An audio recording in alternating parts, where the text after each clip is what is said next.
almost $1 million was offered on different projects. So people were asked, experts were asked to come out, to come and be part of those projects. And I am sure that America took several lessons from the outcomes of those projects.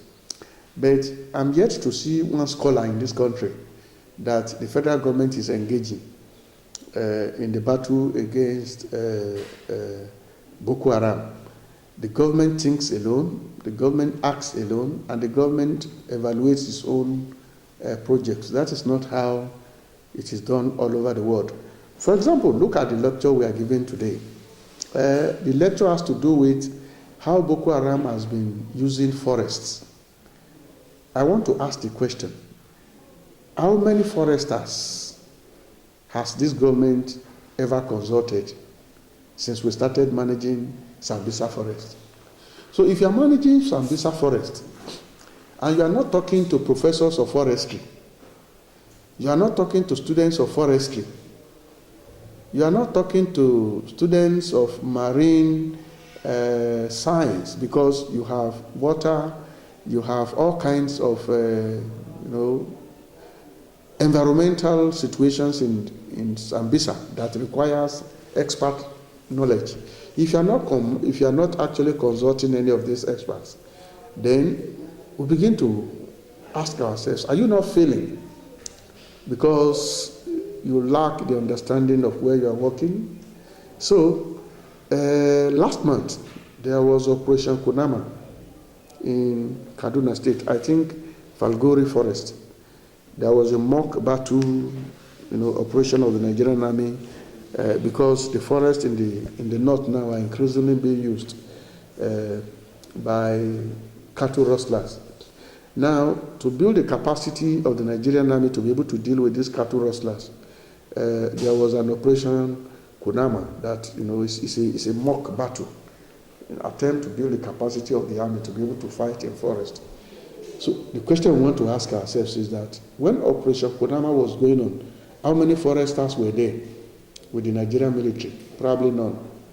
Then we want to ask ourselves, if the Nigerian military is having problems with forest in the north, in the south, in the middle belt, everywhere, the question is, how many Nigerian military officers have degrees in forestry?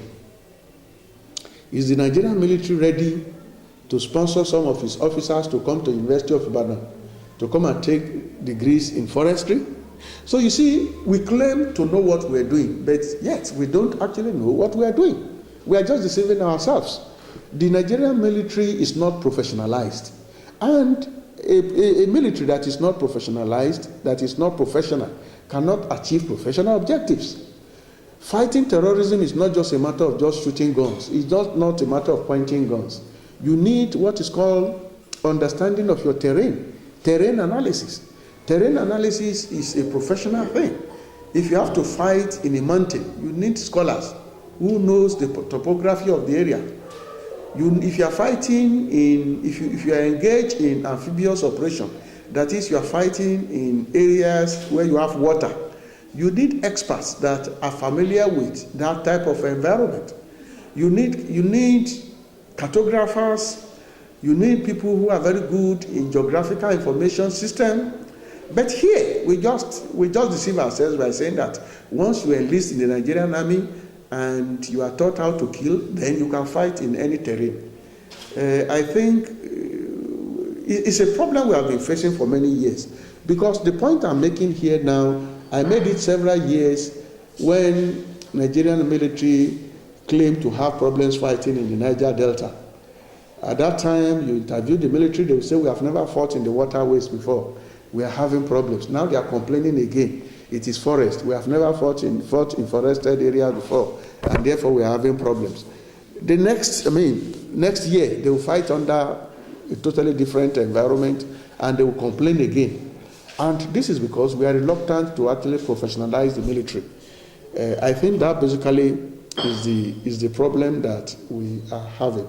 No. And so long as these problems are there, I don't see us actually doing well in our military operations.